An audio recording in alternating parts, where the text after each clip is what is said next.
All right, welcome back. Backyard Brawl is on September 1st. It's great atmosphere. It's going to be sold out. The College Game Day crew will be here.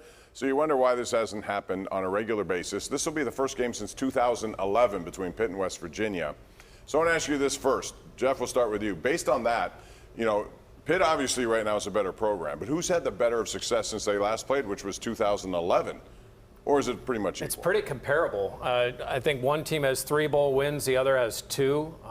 They've had ups and downs. They've had some good players go through their system, but definitely I think Pitt has the better Right. highline players and the better depth. Well, and I think the big difference is, I mean, West Virginia was an 11-win team every year in the Big East. They get to the Big 12, it's been a tough transition, and now they've got Neil Brown, who really is on a hot seat. I mean, you know, getting the quarterback, the kid from Georgia, is probably going to really help him.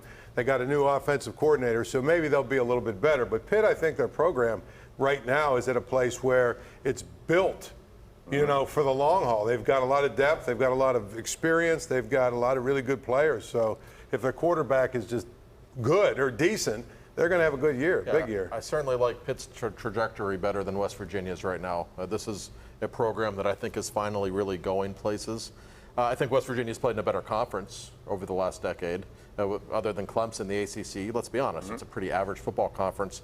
They're pretty equal, but I think Pitt's the better program right now, and I think they will be a couple of years from now. And I'm looking forward to the Backyard Brawl, by the way. This is going to be fun. It should be happening all the time. It shouldn't be that hard, should it? At least they're talking. At least they're talking and agreeing to games. But it should be automatic. They talk. What do we see out of this? Yeah, but at least Pitt and West Virginia, they've sat down and they've scheduled games. I know. They've got like 8 of them scheduled, but to me, I'm with you. Make a 40-year deal. Yes. So whatever athletic directors and everybody else that comes along can't screw it up. And I think one of the things that, you know, is coming in college football is all these rivalry games. They're almost just thrown out like, oh, this isn't that big of a deal. There are a few schools like Ohio State and Michigan, like Florida State and Miami, who insisted to their conference, look, if we're going to do this, I don't care what you do, but we have to play every year. And there's some places that it still really matters.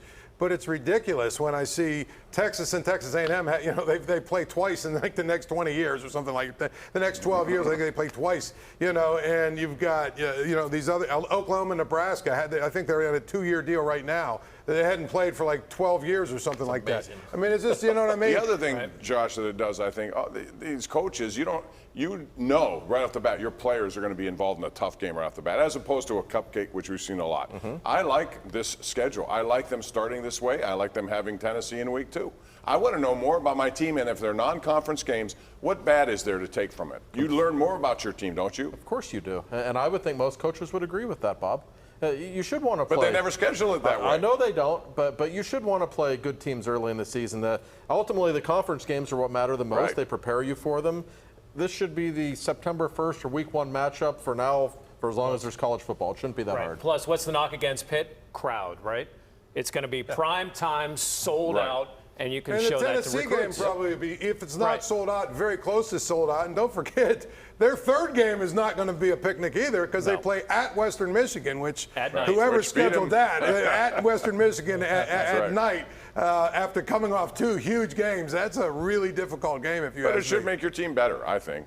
And then you go into conference and you know what you have, at least going into it. All right, we're going to take a break. When we come back, we're talking about the Pirates and the Hall of Fame class, the first one, 19 members. Who was omitted? Who should have been in this class? We'll talk about it next, right here.